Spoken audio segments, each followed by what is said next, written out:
It is heartening after all these years to hear my name spoken without contempt. Raziel? My child, what have they done to you?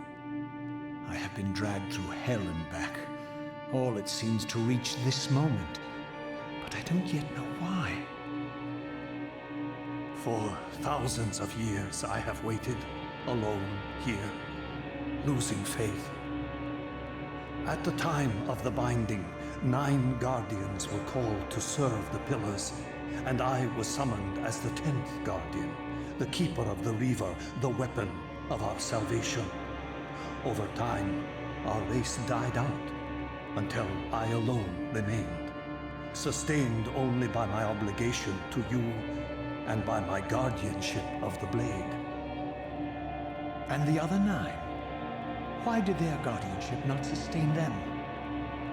I don't know. As our race dwindled, the humans prospered. I have watched over the centuries as our history faded into myth and finally receded altogether. The humans have forgotten us entirely and claimed the pillars for themselves, wholly ignorant of their true purpose. To them, I am merely a devil, the origin of their vampire plague. Why would the pillars summon human guardians then, if they are meant to be served by vampires? The pillars choose their guardians from birth, Raziel, and vampires are no longer born. This is the crux of our dilemma, and this is the terrible irony. With their vampire purge, the members of the Circle have assaulted the very architects of the pillars they are sworn to protect. They have embarked on a treacherous path. With every vampire they kill, the humans are slitting their own throats. They know I'm up here, beyond their reach, and it terrifies them. You can see how they flaunt their kills to torment me, or perhaps simply to lure me out. They have this foolish notion that destroying me will somehow topple our entire bloodline. Thankfully, we're not that fragile. I have seen them mustering their forces in the village below. Yes. I don't know what they're plotting, but I fear our time may be bitterly short. Mankind seems to have brought you only torment and grief. You must hate them. They fear what they don't understand, and they despise what they fear. But no, I do not hate them. Vorador does. He has suffered much. He cannot forgive them. Should they be forgiven? They don't understand what they're doing. They are simply unenlightened and vulnerable to manipulation. So, it's all true then, what Kain and Vorador have told me. I really am some kind of unholy vampire messiah. Unholy? No. Messiah, perhaps. I don't like that word. It smells of martyrdom.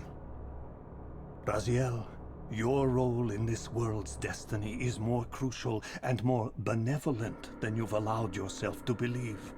Your journey will not be easy. Dark powers are allied against you. But I think you already know this. You appear to have been cruelly tested. The binding must be secured, Raziel. The pillars are the lock. And the Reaver is the key. Yes. The Reaver is here. Why do I feel nothing? The most formidable weapon ever forged by our swordsmiths. They infused the blade with vampiric energy, empowering the Reaver to drain our enemies of their precious lifeblood. As Janos presented the blade, an inexplicable sense of dread crept over me, more palpable than anything I'd felt before. I was at once horribly repelled by the sword, and yet irresistibly compelled to touch it, to take it up. Please, take it away from me.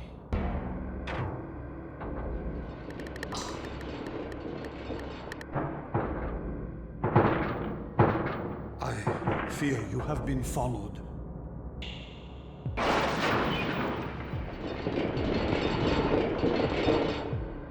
You must save yourself, Raziel. Janos! No!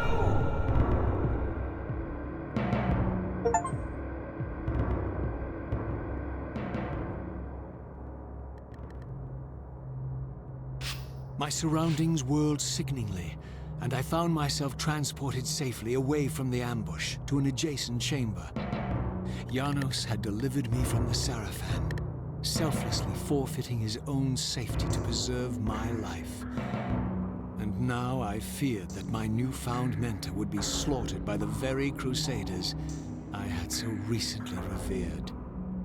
The irony pierced me, and with dawning horror, I realized that I had been duped by Mobius from the beginning. For the Sarafan had simply followed the path I gullibly blazed through his sanctuary, and had arrived bearing Mobius' staff. Thus armed, they had Janos at their mercy. Through the door, I could hear them battling, less than a dozen paces away. But it may as well have been 1,000 miles, for this barrier was sealed by elemental forces I did not possess.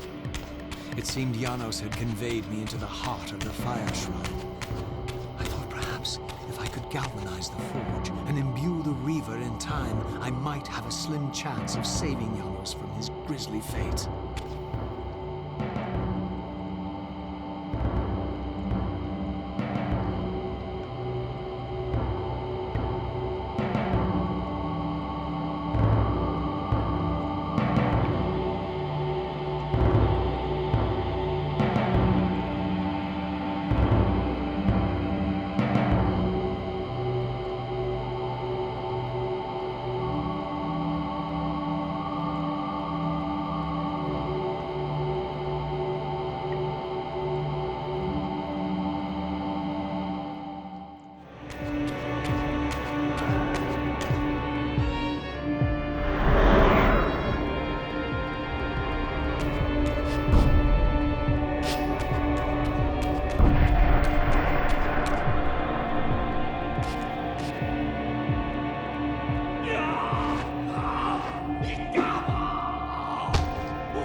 To bury us alive. Raziel, we must get out of here. Remember the sword!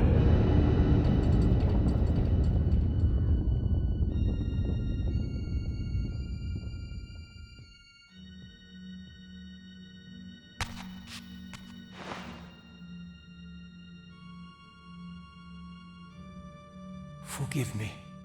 I'm sorry. I failed you. No, Raziel. Perhaps this was my true purpose. Simply to save your life this once. While I have taken yours. Embrace your destiny, Raziel. You must reclaim the Reaver. It was forged for you and you alone. Without it, there is no hope.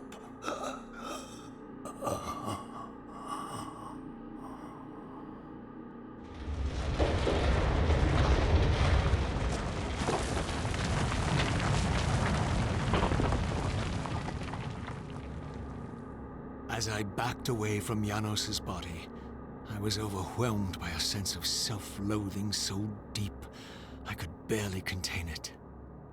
In that instant, I rejected all that I ever was, and embraced the role Janos had safeguarded for me so patiently throughout the centuries.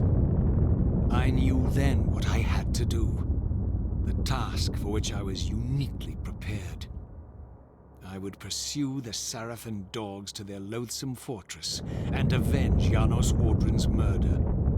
Mobius would pay dearly for his treachery, and my Sarafan brethren would reap the horrors they had sown.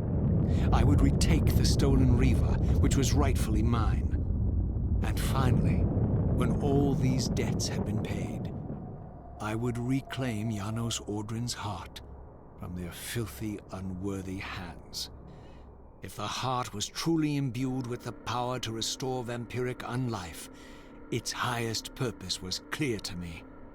I would restore the heart to Janos, and thus undo the vile crime committed by my abominable former self.